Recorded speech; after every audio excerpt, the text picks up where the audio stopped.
Hello everyone. इस video में हम लोग 2021 एटॉमिक स्ट्रक्चर के दोनों शिफ्ट के क्वेश्चन यानी इसमें हम फेब और मार्च के क्वेश्चंस को कवर करेंगे। तो let us start one by one. The first question है when when the light of wavelength 248 nanometre falls on a metal of threshold energy 3 electron volt, यानी ये वर्क फंक्शन दे दिया है। The de Broglie wavelength of emitted electron is. तो इसमें concept क्या क्या लगना है ये पहले हम देखते हैं। देखो, इसमें दो कॉन्सेप्ट इसमें एप्लीकेबल होगा। सबसे पहले तो डिब्रॉगली वेवलेंथ का कॉन्सेप्ट और दूसरा फोटो इलेक्ट्रिक इफेक्ट। तो लेट अस स्टार्ट। इसको पहले हम स्टार्ट करते हैं कि कैसे इसको लेके हम अप्रोच करेंगे। तो पहले मैं प्लानिंग बता देता हूँ व्हाट आई विल डू। ये देखो, ये हमारे पास मेटल सरफेस है। इस मेटल सरफेस का वर्क फंक्शन दे रखा है हमें 3 इलेक्ट्रॉन वोल्ट, और इस पर जो रेडिएशन इंसिडेंट हो रहा है उसकी एनर्जी दे रखा है। ये लैम्डा दे रखा है इसका, तो एच सी बाई लैम्डा करके इसकी एनर्जी हम निकाल लेंगे एच सी बाई लैम्डा से। इससे जो इलेक्ट्रॉन बाहर आएगा उस इलेक्ट्रॉन की हमें काइनेटिक एनर्जी फाइंड करनी होगी। तो ये काइनेटिक एनर्जी निकालेंगे और उस काइनेटिक एनर्जी को डिब्रॉगली के फॉर्मूले में रख देंगे। देखो, डिब्रॉगली का दो फॉर्मूला है, मैं यहाँ पे लिख देता हूँ कौन कौन से दो फॉर्मूले हैं डिब्रॉगली के लिए जो हमें अप्लाई करना है। पहला है डिब्रॉगली का lambda is equal to H by under root 2m into kinetic energy. ठीक है, और जो मेन ओरिजिनल फॉर्मूला था वो था एच बाई एम वी। तो एम वी को ही हमने पुट किया है काइनेटिक एनर्जी के टर्म में। ठीक है, तो यही फॉर्मूला है एच बाई पी। इसी में एम वी को हमने काइनेटिक एनर्जी में पुट किया तो ये फॉर्मूला आता है। तो बस यही दो फॉर्मूले, दोनों एक ही फॉर्मूला है, अलग नहीं है। तो यहाँ पे सिंस हमें काइनेटिक एनर्जी मिलेगी तो हम यहाँ पे पुट कर देंगे। तो दूसरा फॉर्मूला हमें ये यूज़ करना है 2m इंटू काइनेटिक एनर्जी। तो अब प्रोसीड करते हैं। सबसे पहले इससे हम एनर्जी निकालते हैं। तो उसमें आप देख लो स्टोरी। पहले जो इंसिडेंट रेडिएशन है इसकी एनर्जी निकालते हैं। इंसिडेंट रेडिएशन की energy E is equal to H C by lambda. तो एच की वैल्यू पुट कर रहे हैं तो 6.63 इंटू 10⁻⁻34। ये वैल्यू आपको रटने की ज़रूरत नहीं, ये सब दिया हुआ है नीचे में। लाइट की वेलोसिटी है 3 इंटू 10⁸ बाई लैम्डा, वो दिया हुआ है 248 नैनोमीटर। तो 248 इंटू 10⁻⁹। इसको हम सॉल्व करेंगे तो ये जो वैल्यू आ रही है दिस इज़ 8.3 इंटू 10⁻⁻19 जूल्स, जो सिंप्लीफाई होके आ जाएगा ये अप्रॉक्सीमेटली 5 इलेक्ट्रॉन वोल्ट, क्योंकि 1 इलेक्ट्रॉन वोल्ट में हमें पता है 1.6 इंटू 10⁻⁻19 इतना होता है। 10⁻⁻19 कूलम होता है, इतना जूल्स होता है 1 इलेक्ट्रॉन वोल्ट। तो 1 इलेक्ट्रॉन वोल्ट में हमारे पास इतनी वैल्यू है। तो इसको हम पुट करेंगे, इसको बेसिकली डिवाइड करें 10⁻⁻19 और इसको 1.6 से डिवाइड करेंगे तो 5 इलेक्ट्रॉन वोल्ट आ जाएगा। तो इंसिडेंट एनर्जी की हमें वैल्यू पता चल गई। ठीक है, तो इंसिडेंट एनर्जी ये 5 इलेक्ट्रॉन वोल्ट आपने इंसिडेंट कराया, 3 इलेक्ट्रॉन वोल्ट इसको बाहर निकालने में खर्च हो गया। तो जो इलेक्ट्रॉन बाहर निकला उसकी काइनेटिक एनर्जी हो जाएगी इन दोनों का डिफरेंस, यानी 2 इलेक्ट्रॉन वोल्ट। ठीक है, तो यही है हमारे पास इंसिडेंट रेडिएशन की एनर्जी। वर्क फंक्शन जो फॉर्मूला होता है, ये रेडिएशन जो होता है वो work function plus kinetic energy से हमने फाइंड कर लिया। अब ये काइनेटिक एनर्जी हमारे पास आ गया है। इस काइनेटिक एनर्जी को हम पुट करेंगे लैम्डा में। तो लैम्डा हो जाएगा एच, जो कि गिवन है हमारे पास 6.63 इंटू 10⁻⁻34 बाई, ये फॉर्मूला लगा रहे हैं, अंडर रूट 2 इलेक्ट्रॉन का मास 9.1 इंटू 10⁻31 kg, ये सब दिया हुआ है यहाँ पे दे रखा है। और into kinetic energy, kinetic energy हमने निकाल लिया 2 इलेक्ट्रॉन वोल्ट। तो 2 इंटू 10⁻⁻19। इसको हम सिंप्लीफाई करते हैं। इसमें ये 2 इलेक्ट्रॉन वोल्ट में बेसिकली ये हो जाएगा 2 इंटू 1.6 इंटू 10⁻⁻19। तो ये मेरे से छूट गया था, 1.6 मैं क्लब कर रहा हूँ इसमें। और इसको सॉल्व करने के बाद ये वैल्यू आ जाएगी अप्रॉक्सीमेटली, ये आता है 8.72 इंटू 10⁻⁻10 मीटर, जिसको कि आप अप्रॉक्सीमेटली लिख सकते हो जो नियरेस्ट इंटीजर के टर्म में 9 इंटू 10⁻⁻10 मीटर, जो कि हो जाएगा 9 एंगस्ट्रॉम। तो 9 angstrom will be the answer for this. Next आते हैं सेकेंड क्वेश्चन पे। देखो, ये जो सेकेंड क्वेश्चन है ये एक्चुअल में डी एंड एफ ब्लॉक का आ गया है यहाँ पे। ठीक है, तो डी ये बेसिकली 4F सीरीज़ है, तीनों ही एलिमेंट 4F सीरीज़ के हैं। मैं समझा देता हूँ इसको। तो 4F सीरीज़ के एलिमेंट स्टार्ट होते हैं LA से, लेंथनम से। ये मैंने एक वीडियो भी बनाया हुआ, उसमें भी इसको याद रखने का तरीका बताया हुआ है। तो सी पर, नदी पर, ND PM SM, नदी पर, शाम में SM, शाम में, यूं गिराया, बस यहीं तक, यही 3 एलिमेंट्स यूज़ हुए हैं, CE, GD and EU। GD गिराया, GD एंड EU। अब इलेक्ट्रॉनिक कन्फिग्रेशन ऐसे लिखते हैं, इसमें 6s2 सभी में कॉमन होगा, तो ये 4f1 6s2, 4f2 6s2, 4f3 4f4 4f5 4f6 4f7, 4f7 6s2, 4f8 6s2।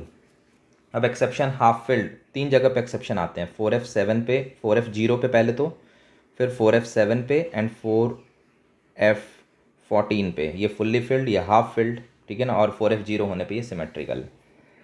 तो सबसे पहले यहाँ पे जो जो बातें हो रही है, सी में ये कन्फिग्रेशन ही आप लेके चलोगे तब भी आपको पता चल जाएगा, यही 2 अनपेयर्ड इलेक्ट्रॉन है 4f के। वैसे इसका एग्जैक्ट होता है 4f1 6s2 एंड 5d1, इसका कोई एक्सप्लेनेशन नहीं होता, बाकी सब जगह एक्सप्लेनेशन है। तो इसमें हमारे पास टोटल जो अनपेयर्ड इलेक्ट्रॉन है, अनपेयर्ड इलेक्ट्रॉन ये 2 होंगे। अभी मैं समझा देता हूँ, ठीक है, इसको, तभी इस क्वेश्चन पे हम अटैक कर पाएंगे। इसमें हम आते हैं, इसमें कोई कन्फिग्रेशन पहले से ही स्टेबल है 4f7, तो कोई इसमें चेंजेस करने की ज़रूरत नहीं है, एकदम नॉर्मल है। और ये 4f7 का मतलब F में टोटल 7 बॉक्स होते हैं, 1 2 3 4 5 6, एक और 7, और 7 का मतलब हर एक में एक एक इलेक्ट्रॉन बैठा हुआ है, तो all the 7 will be unpaired.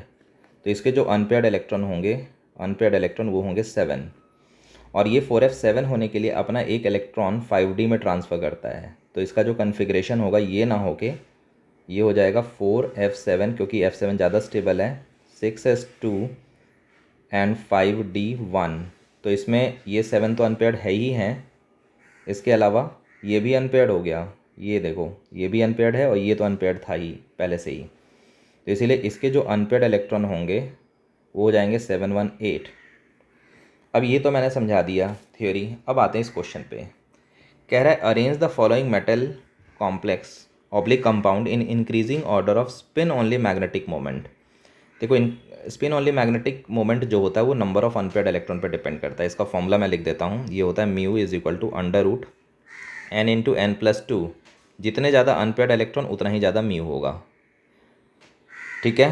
तो ये 3 स्पिन्स दिए हुए हैं, ठीक है, तब इसमें 3 स्पिन्स हैं, तीनों स्पिन्स को आप कंसिडर करना शुरू कर दो। पहले यहाँ पे ऑक्सीडेशन स्टेट देख लो, C, इसका ऑक्सीडेशन स्टेट आप फाइंड कर लो, तो C+4 है। अच्छा, इसमें ऑक्सीडेशन स्टेट में भी जाना होगा हमें। GD यहाँ पे +3 है, और EU यहाँ पे भी +3 है। तो ये रहा C का कन्फिग्रेशन, इसकी मुझे अब ज़रूरत नहीं है, C का ये कन्फिग्रेशन है। तो C+4 का मतलब सारे चले गए, ये गया, ये दोनों गए, और ये भी चला गया, चारों हट गया। तो चारों हटने के कारण जो C+4 होगा इसमें 0 अनपेयर्ड इलेक्ट्रॉन आ गए।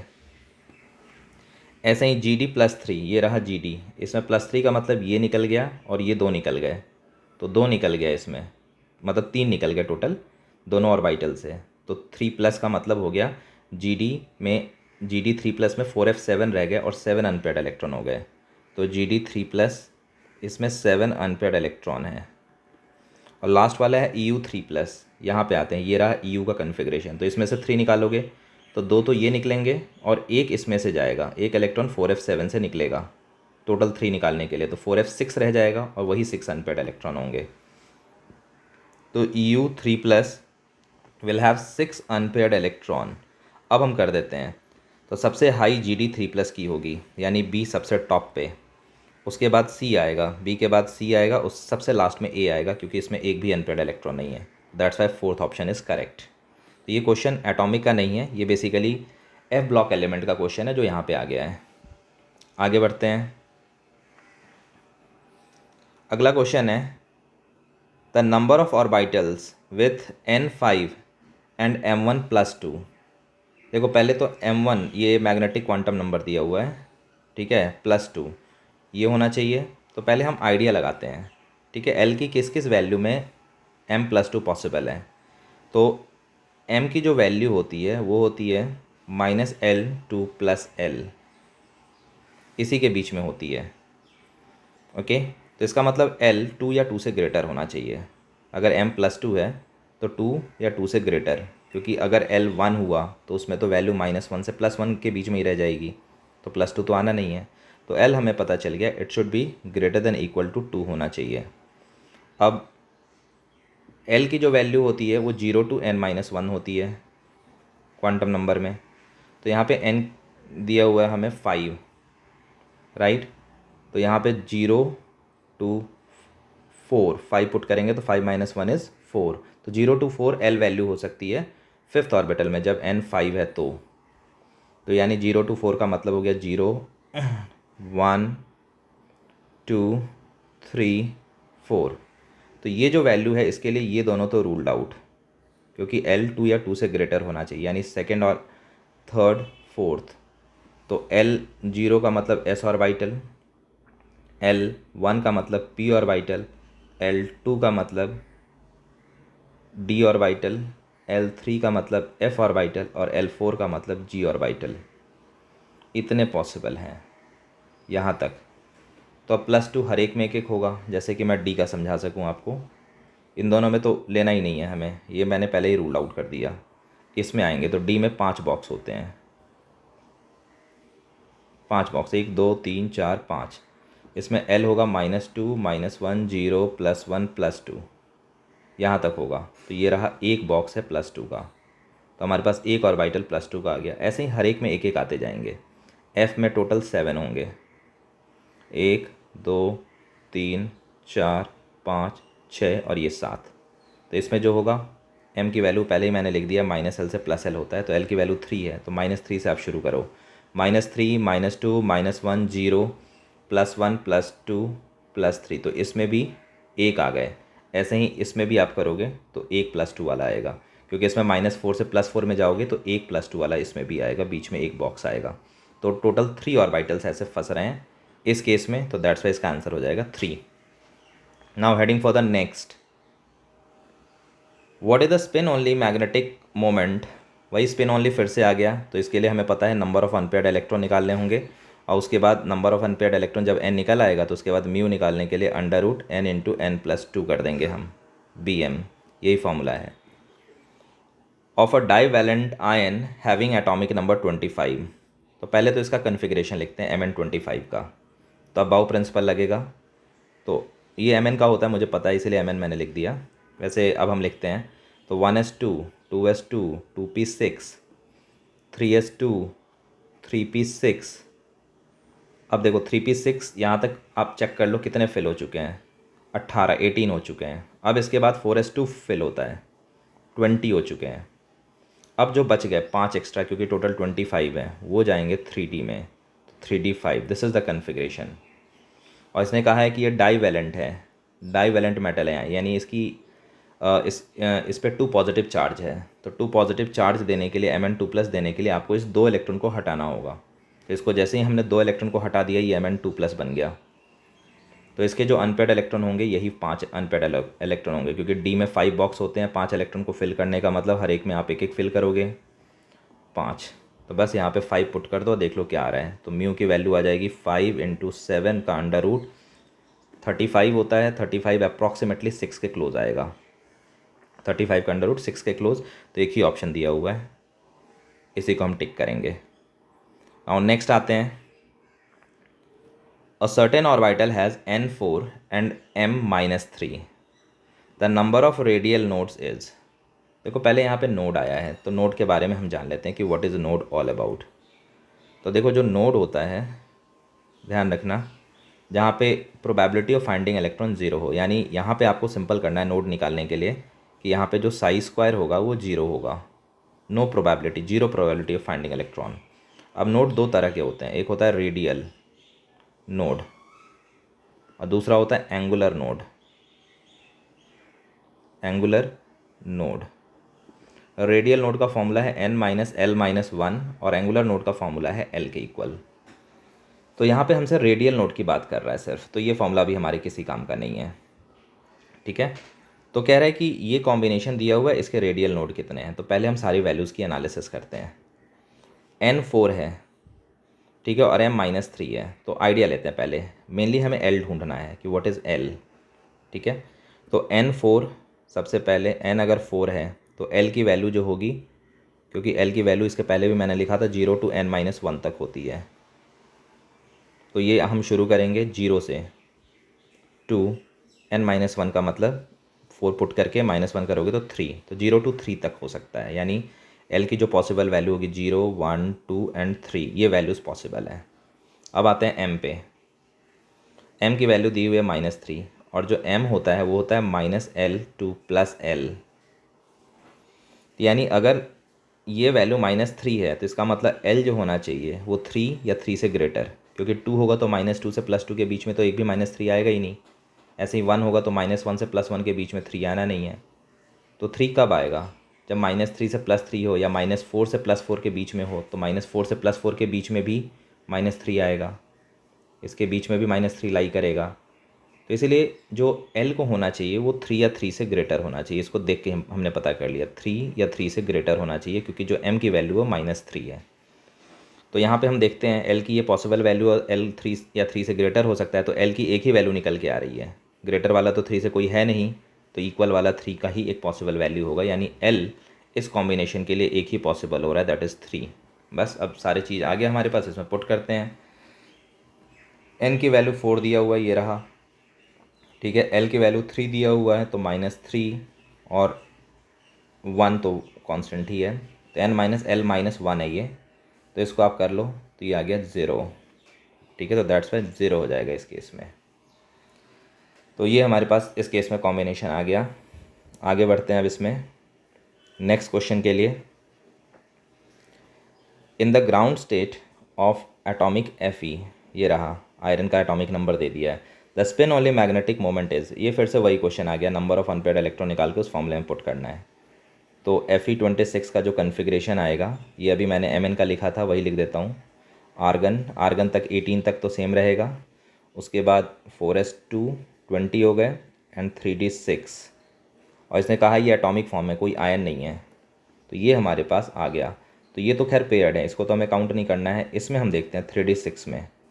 3d6 में जब 6 इलेक्ट्रॉन को आप फिल करने जाओगे तो 1, 2, 3, 4, 5 और ये छठा 6th आएगा, तो it will have 4 unpaired electron.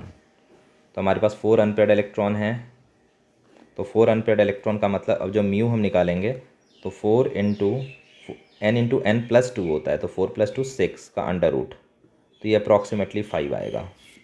तो round off to the nearest integer कह रहा है। अच्छा नहीं, इसको निकालना पड़ेगा क्योंकि इसे 10⁻⁻1 कर दिया है, तो ये हमें इससे काम नहीं चलेगा, ये एग्जैक्ट वैल्यू निकालनी होगी। इसको अब करने के लिए हमें इसको यूज़ करना पड़ेगा, ये जो वैल्यू है और ये वैल्यू है, इसको यूज़ करना पड़ेगा, और कोई उपाय नहीं है हमारे पास। तो लेट्स चेक। तो यहाँ पे 4 का तो अंडर रूट आ जाएगा, 2 बाहर आ गया, और 3 इंटू 2 लिख देंगे इसको, तो अंडर रूट 2 6 हो जाएगा, अंडर रूट 2 अंडर रूट 3, तो अंडर रूट 2 है 1.4 और ये है 1.73, तो ये आ रहा है, ये आ जाएगा 4.89, ठीक है, ये आ जाएगा। और इसको जब 10⁻⁻1 में एक्सप्रेस करोगे तो ये आ जाएगा 48.9 इंटू 10⁻⁻1, तो इसीलिए जो इंटीजर वाली वैल्यू होगी वो हो जाएगी 49। तो ये हमें यहाँ पे पुट करना होगा। अगर हम 50 पुट कर देते 5 लेके तो गलत हो जाता। Now heading for the next. अब इसमें कह रहे हैं a certain orbital has no angular node, कोई एंगुलर नोड नहीं है। तो मैंने पहले ही बताया एंगुलर नोड जो होता है ये L के इक्वल होता है, और जो रेडियल नोड होता है इसका फॉर्मूला बता दिया n-L-1, ठीक है। तो नो एंगुलर नोड यानी L 0 हो गया, और L हमें पता है L 0 का मतलब S होता है, L 1 का मतलब P, S-P-D-F लिख दो पहले, S-P-D-F, L 0 1 2 3 यही होता है, ऐसे याद रखना है। तो L 0 हो गया यानी ये एक S ऑर्बिटल है, ये हमें पता चल गया। और इसमें कह रहा है 2 रेडियल नोड है, ठीक है। तो द ऑर्बिटल इज़, तो पहले तो P वाले सारे गायब क्योंकि पहले S स्टैब्लिश हो चुका है। अब इन दोनों में फॉर्मूला पुट करते हैं। तो रेडियल नोड दिया हुआ है 2, तो 2 जो रेडियल नोड है किसके इक्वल होगा, n-L-1 के। तो 2 is equal to n, L की वैल्यू हमारे पास 0 है तो इसको हमने 0 पुट किया, -1, तो यहाँ से सिंप्लीफाई करेंगे तो n आ जाएगा 3, तो इसका मतलब ये 3s हो गया। S तो पहले इस्टेब्लिश हो चुका था और ऑर्बिट नंबर 3 इस्टेब्लिश हो चुका, तो 3s हो गया। आगे बढ़ते हैं नेक्स्ट क्वेश्चन पे। ये दिया है, ये बोर्स मॉडल का क्वेश्चन है। ये कह रहा है Bohr's theory accounts for the stability of line spectrum of Li plus ions. Stability and line spectrum of Li plus, stability of नहीं है, स्टेबिलिटी एंड लाइन स्पेक्ट्रम। तो ये स्टेबिलिटी के कारण ये स्टेटमेंट ही गलत हो गया। और स्पेक्ट्रम तो चलो लाइन स्पेक्ट्रम तो दे देता है, बट स्टेबिलिटी के बारे में नहीं बताता है। Li प्लस क्यों स्टेबल है? क्योंकि ये नोबल गैस कन्फिग्रेशन को फॉलो कर रहा है। जैसे लिथियम का आप लिखोगे इलेक्ट्रॉनिक कन्फिग्रेशन तो 2 and 1 आएगा, और Li प्लस का मतलब है ये इलेक्ट्रॉन हट गया, तो इस इलेक्ट्रॉन को हटते ही ये 2 आ गया। तो ये इस 2 के कारण ये स्टेबल हो गया, क्योंकि ये हीलियम का कन्फिग्रेशन नोबल गैस का कन्फिग्रेशन एक्वायर कर रहा है। तो बोर्ड्स ने तो मल्टी इलेक्ट्रॉन सिस्टम के बारे में कुछ बोला ही नहीं था, तो दैट्स वाई ये फॉल्स हो गया स्टेटमेंट। नाउ अगला है, Bohr's theory was unable to explain the splitting of spectral line in presence of magnetic field. बिल्कुल सही है, स्प्लिटिंग इन मैग्नेटिक फील्ड या splitting in electric field, Bohr's ने इसके बारे में कुछ नहीं कहा था, क्योंकि इसने तो सिंगल इलेक्ट्रॉन सिस्टम के बारे में अपनी थ्योरी दी थी। और जो स्प्लिटिंग इन मैग्नेटिक फील्ड होता है, ये बेसिकली क्वांटम नंबर में जाके आया था, जो m मैग्नेटिक क्वांटम नंबर हम रिप्रेजेंट करते हैं, तो उसका बोर्ड से कोई लेना देना नहीं है। तो इसने यही कहा है कि it was unable to explain, that's why ये ट्रू हो गया। तो पहला फॉल्स, दूसरा ट्रू, यही होगा false and second is true, second is correct in this case. Now heading for the next. देखो ये कह रहा है अ प्रोटॉन, एक प्रोटॉन है और एक Li3 प्लस है, nucleus are accelerated by same potential, potential difference same है। इफ़ Li प्लस, अच्छा प्लस उसने छोड़ दिया है, ये Li3 प्लस होगा, lambda Li3 plus and lambda P denotes the de Broglie wavelength of, अच्छा Li, ओके इसने बता दिया कि वो इसको रिप्रेजेंट कर रहा है। तो Li and Lip denotes the de Broglie wavelength of Li3 plus and proton respectively, then the value of lambda Li by lambda P is this much. तो इसको round off to the nearest integer हमें करना है। देखो इसकी planning में बताता हूँ। सेम पोटेंशियल डिफरेंस है, पहला तो काइनेटिक एनर्जी यहाँ से पता चल गया। इलेक्ट्रोस्टैट में काइनेटिक एनर्जी होता है चार्ज इनटू पोटेंशियल डिफरेंस, यही होता है। तो पोटेंशियल डिफरेंस सेम है, ठीक है, तो चार्ज के ही प्रोपोर्शनल हो जाएगा काइनेटिक एनर्जी। तो ये फॉर्मूले को हम यूज़ करेंगे। अब यहाँ पर de Broglie वेवलेंथ की बात हो रही है, तो मैंने पहले ही de Broglie के 2 फॉर्मूले लिखे थे। तो यहाँ पे सिंस हमें काइनेटिक एनर्जी पता है, तो काइनेटिक एनर्जी वाला हम फॉर्मूला यूज़ कर लेंगे, यानी h/√2m इंटू काइनेटिक एनर्जी, जिसको कि मैं रख रहा हूँ q into potential difference v। अब प्रोटॉन के लिए और लिथियम के लिए क्या क्या चीज़ सेम रहेंगी? h, क्योंकि ये कांस्टेंट है, h कांस्टेंट है इसीलिए ये सेम रहेगा। पोटेंशियल डिफरेंस सेम है, इसने क्वेश्चन में मेंशन कर दिया है, और 2 भी सेम है। तो इसका मतलब है कि हम इसको ऐसे लिख सकते हैं कि जो लैम्डा होगा it is proportional to 1/√m into Q, ये हो जाएगा। और जब ये इसके प्रोपोर्शनल आ गया इन्वर्स के m इंटू क्यू, तो इसका मतलब lambda Li by lambda proton, ये हो जाएगा under root mass of proton into charge of proton by mass of lithium and charge of lithium. ये हो गया हमारे पास फॉर्म। अब इसमें हम पुट करते हैं सारी वैल्यूज़ को जो जो गिवन है। मास ऑफ प्रोटॉन, तो इसने बता दिया है कि मास जो प्रोटॉन का लिथियम का मास है प्रोटॉन के मास का 8.3 टाइम्स है। तो अगर हम मास ऑफ प्रोटॉन को x लें तो जो लिथियम का मास हो जाएगा वो 8.3x हो जाएगा, भूल जाते हैं इसको। चार्ज ऑन प्रोटॉन वो हमें पता है +1 होता है, और चार्ज ऑन लिथियम 3 प्लस है। तो चार्ज ऑन प्रोटॉन को 1 पुट कर दो और लिथियम के चार्ज को आप 3 पुट कर दो। बस इसको सिंप्लीफाई करो, x तो कैंसिल हो गया और ये आ जाएगा 24, तो ये 25 आ गया डिनोमिनेटर में अप्रॉक्सीमेटली, तो उसका अंडर रूट करेंगे तो ये 1/5। अब इसको इस फॉर्म में एक्सप्रेस करना है, तो इस फॉर्म में जब आप एक्सप्रेस करोगे तो ये हो जाएगा 0.2, जिसको कि हम लिख सकते हैं 2 × 10⁻⁻1। तो इसीलिए 2 will be the answer. Round off to the nearest integer में 2 आ जाएगा। Heading for the next question. ये एक बहुत ही अच्छा क्वेश्चन है, इसमें पूरा बोर्ड्स हो जाता है। देखो ये बोर्ड से रिलेटेड है, तो मैं इस पर पहले बता देता हूँ कि बोर्ड्स के 3 फार्मूले हैं।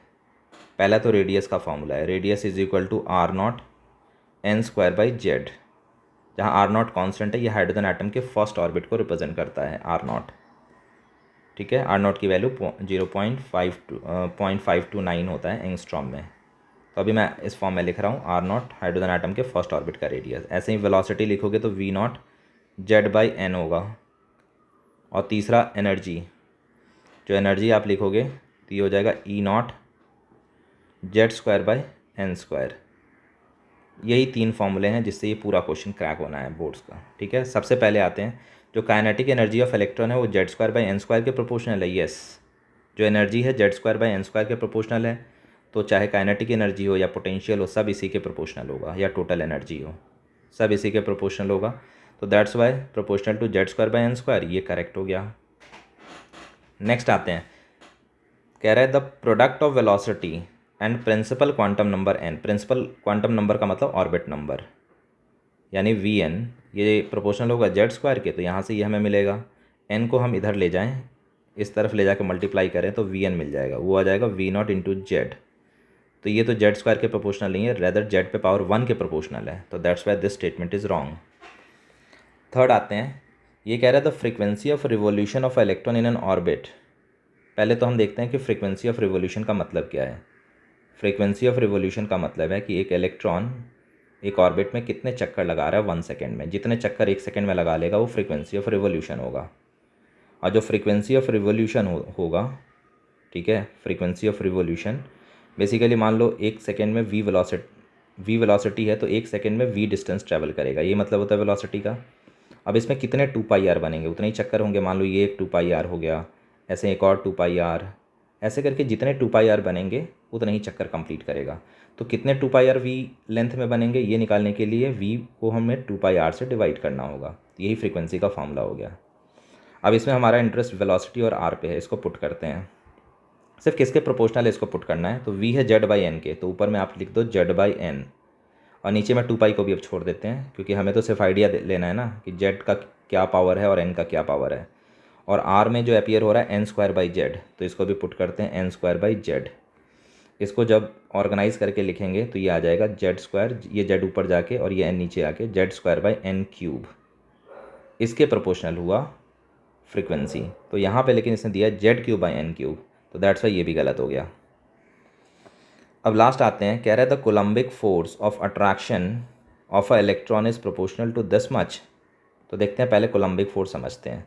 ये रहा न्यूक्लियस, इस न्यूक्लियस में मान लो Z नंबर ऑफ प्रोटॉन्स हैं, Z प्रोटॉन्स है टोटल। तो Z प्रोटॉन का मतलब इसका जो चार्ज हो जाएगा Ze के बराबर हो जाएगा।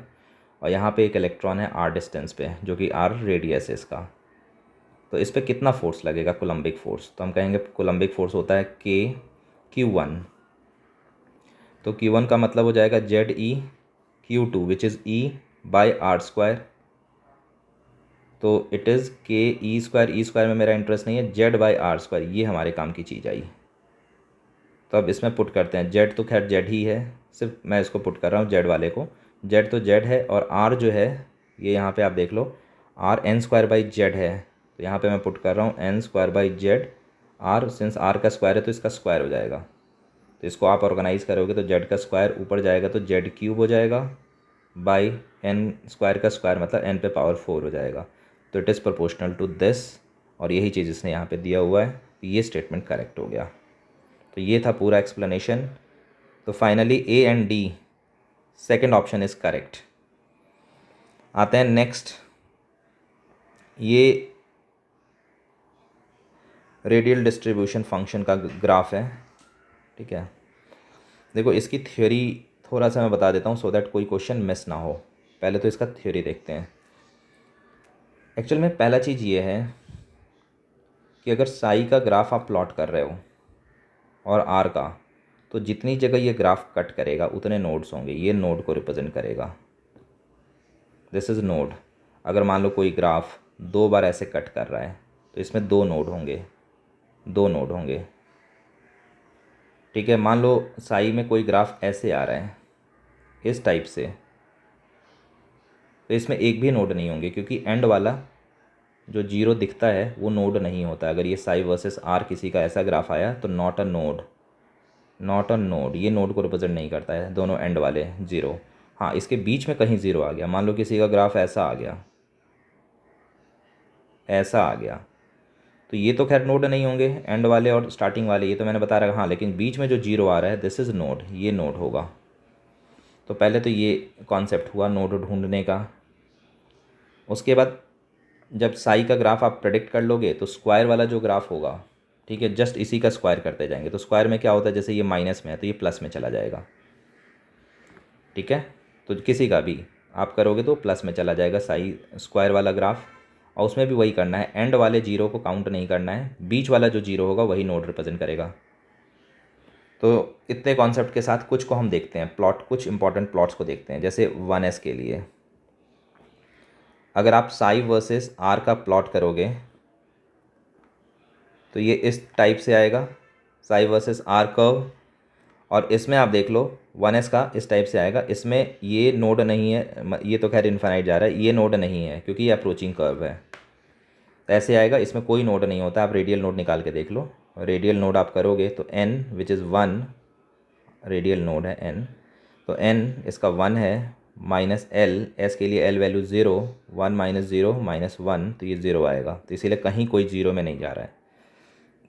जब इसका साई स्क्वायर हम प्लॉट करेंगे तो साई स्क्वायर करने का मतलब इन्हीं सारे ग्राफ को स्क्वायर कर दोगे तो थोड़ा सा ये ऊपर से नीचे आएगा, लेकिन नेचर एग्जैक्ट सेम रहेगा।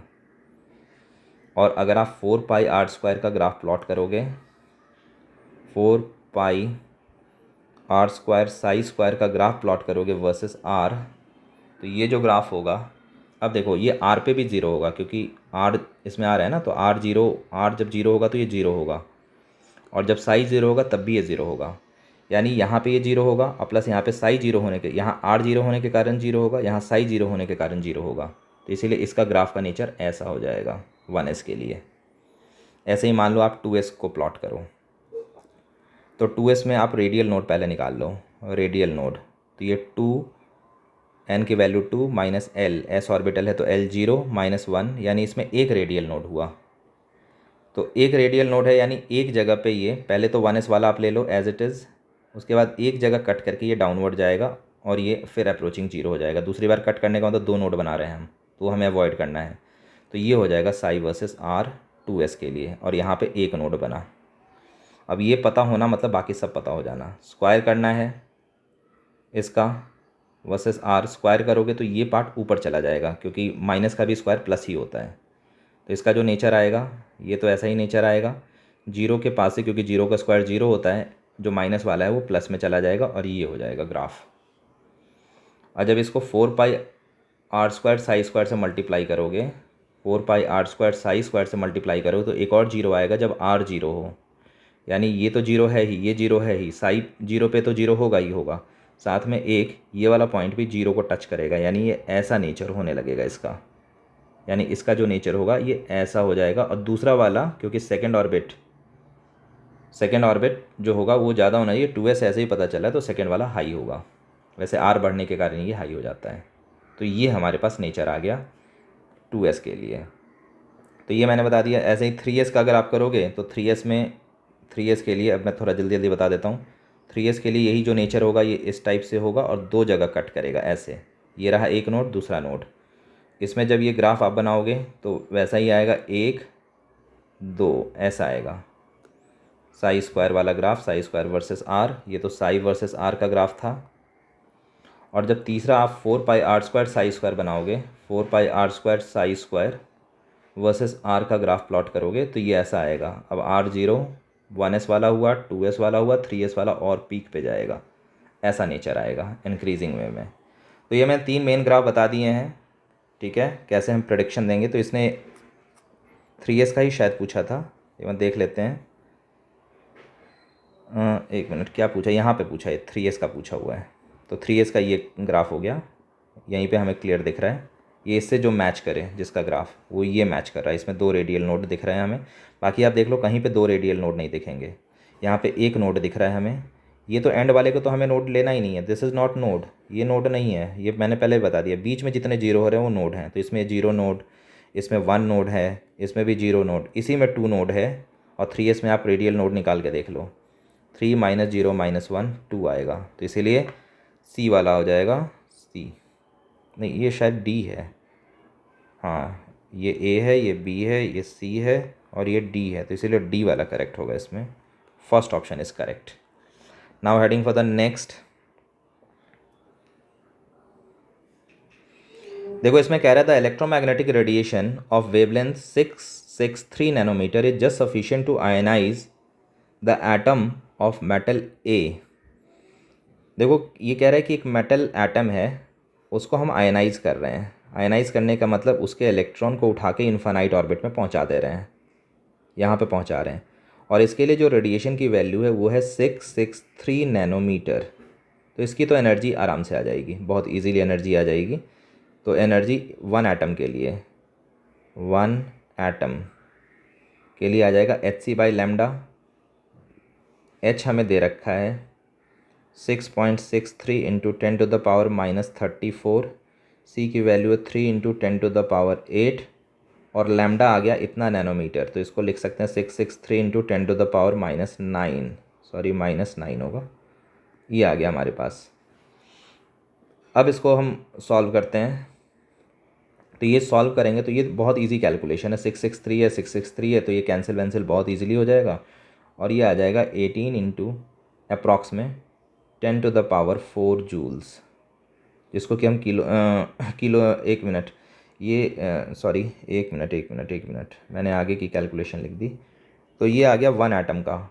अब देखो इसको हमसे पूछा क्या है, इसने पूछा है पर मोल का हमें निकालना है, यहाँ पे देखो आप, और किलो जूल में एक्सप्रेस करना है। तो ये वन एटम का है, तो अब अगर मैं इसे 1 मोल के लिए निकालूँ, E1 मोल, तो इसमें हमें एवोगाड्रो नंबर से मल्टीप्लाई करना होगा। तो हम इसमें एवोगाड्रो नंबर से जब मल्टीप्लाई करेंगे तो 6.63, ये पूरी value 63 into 10⁻⁻34 into 10⁸ by this much 663 into 10⁻⁻9 into Avogadro number जो कि हमें दिया हुआ है 6.02 इंटू 10⁻23। इसको सिंप्लीफाई करेंगे तो ये आ रहा है 18 इंटू 10⁻4। ये आगे हमारे पास, और इसको जब लिखेंगे तो ये 180 किलो जूल में आ जाएगा। 10⁻3 को जूल में कर दिया और जो 10 बच गया वो 180 के साथ चला गया। तो दैट्स वाई इसका आंसर 180 आ जाएगा। तो इसमें सिंपल कैलकुलेशन था, एक एटम का दिया हुआ था, 1 मोल का फाइंड करना था, उसको किलो जूल में एक्सप्रेस करना था। नेक्स्ट है the orbital having 2 radial node and 2 angular node. देखो एंगुलर नोड तो मैंने बता रखा है वो L के इक्वल होता है, तो इसका मतलब अगर 2 एंगुलर नोड है तो L की वैल्यू 2 हो गई, और L की वैल्यू 2 का मतलब SPDF लिख दो, L0 L1 L2 यानी D ऑर्बिटल हो गया। तो D के अलावा जो है सबको हटा दो, ये गया ये गया, इन दोनों में से कोई हो सकता है। अब देखते हैं कि इसमें 2 रेडियल नोड है, पहले इसका रेडियल नोड निकालते हैं। तो N which is 5 minus L which is 2, D के लिए -1, ठीक है। तो ये आ गया 2, ये मैच कर गया, 2 रेडियल नोड। नेक्स्ट आते हैं, ये हाइजेनबर्ग अनसर्टेनिटी प्रिंसिपल पे बेस्ड क्वेश्चन है। इसमें हमें मास दे दिया है, वेलोसिटी दे दिया है, और कह रहा है द अनसर्टेनिटी इन वेलोसिटी है is 5%, then uncertainty in position is. तो पहले अनसर्टेनिटी इन वेलोसिटी निकालते हैं, डेल्टा वी, वो इसका 5% दिया हुआ है वेलोसिटी का। तो ये आ जाएगा 90 इंटू 5/100, ये आ गया 4.5। ओके, अब उसके बाद delta X into delta V, ये होता है greater than equal to h/4 pi. इससे हम डेल्टा एक्स को सिंप्लीफाई करेंगे, it is greater than h/4 pi into delta V. M छूट गया मेरे से, ये इसको ऐसे कर दो, डेल्टा पी कर दो, यहाँ डेल्टा पी कर देते हैं, and this will be delta X is greater than h/4 pi into M into delta V. Momentum को हमने लिख दिया, बस अब यहाँ से आ जाएगा। ये वैल्यू गिवन है, मास बॉल का दे रखा है, तो मास को आपको केजी में कन्वर्ट करके पुट करना होगा। तो 10 ग्राम को 1000 से आप कर दोगे तो ये 0.01 kg आएगा, 0.01 kg आ गया। डेल्टा वी हमने निकाल लिया, ऐसा यूनिट में 4.5 मीटर पर सेकेंड, और एच की वैल्यू हमें पता है। तो सबको पुट करके ये आप खुद फाइंड कर लेना। तो this is the last question, और इतने ही क्वेश्चन थे। इसके पहले के भी 2 वीडियोज़ हैं जिसमें कि 2020 एंड 2019 के सारे क्वेश्चंस को कवर किया गया है। Thank you.